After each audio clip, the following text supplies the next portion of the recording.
Hello बच्चों, let's read this question. The question says for the reaction, यहाँ पे एक रिएक्शन दिया गया है A plus 2B arrow sign 3C plus D। So इस रिएक्शन में क्वेश्चन में दिया गया है D concentration of C by dt is equal to, तो हमें D concentration of C by dt का वैल्यू निकालना है from the given equation. Option A में दिया गया है minus D concentration A by dt, option B minus D concentration of B by dt, option C plus 3D concentration A by dt and option D minus 3 by 2 D concentration B by dt. So to answer this question,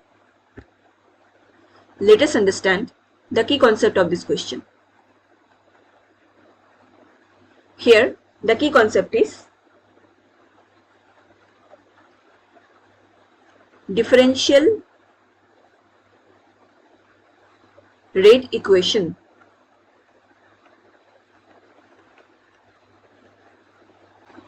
so differential rate equation में क्या होता है, हम किसी भी rate equation को differential value में लिखते हैं एंड यहाँ पे हमें ये ध्यान रखना होता है जो रिएक्टेंट होता है इसको हमें नेगेटिव साइन देना होता है एंड जो प्रोडक्ट का रिएक्शन होता है इसमें हमें पॉजिटिव साइन देना होता है।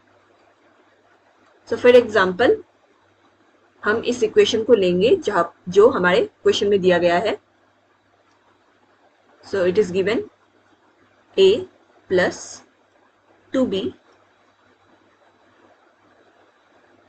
Arrowed to 3C plus D। अब इसका अगर हमें डिफरेंशियल रेट इक्वेशन लिखना है सो हम इसको कैसे लिखेंगे। So since A plus 2B ये रिएक्टेंट है तो इनके सामने हम नेगेटिव साइन देंगे। सो A differential concentration of A by dt ऐसे लिखेंगे इक्वल्स टू नेगेटिव। अब ये जो वैल्यू है B के आगे यहाँ पे 2 है, इसको हम डिनोमिनेटर में लिखेंगे। सो 1/2 D concentration of B by dt equals to, now 3C plus D ये प्रोडक्ट में शामिल होते हैं सो इनके सामने पॉजिटिव साइन रहेगा प्लस ना यहाँ पे C के आगे 3 है तो ये 3 हम डिनोमिनेटर में लिखेंगे।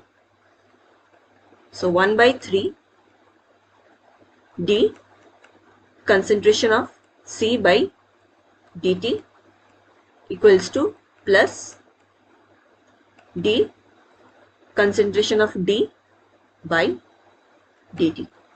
सो ये हमारा डिफरेंशियल रेट इक्वेशन बन जाता है for the given equation in the question. Now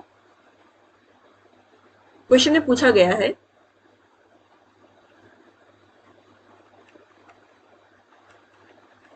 D concentration of C by dt, इसका वैल्यू क्या होगा। सो हमें जो D concentration C by dt इसको हमें बाकी सारे कंसंट्रेशंस के साथ इक्वेट करने हैं। सो C को हम A, B एंड D इन तीनों के साथ इक्वेट करेंगे। सो अगर हम C को A के साथ इक्वेट करके देखें तो A का वैल्यू दिया गया था D concentration of A by dt equals to C का वैल्यू होगा plus 1/3 D concentration of C by dt। तो हमें किसका वैल्यू चाहिए, D concentration of C by dt। तो इसके लिए हम इस 3 को ऊपर मल्टीप्लाई कर देंगे। सो D concentration of C by dt इसका वैल्यू होगा 3 सामने नेगेटिव 3 D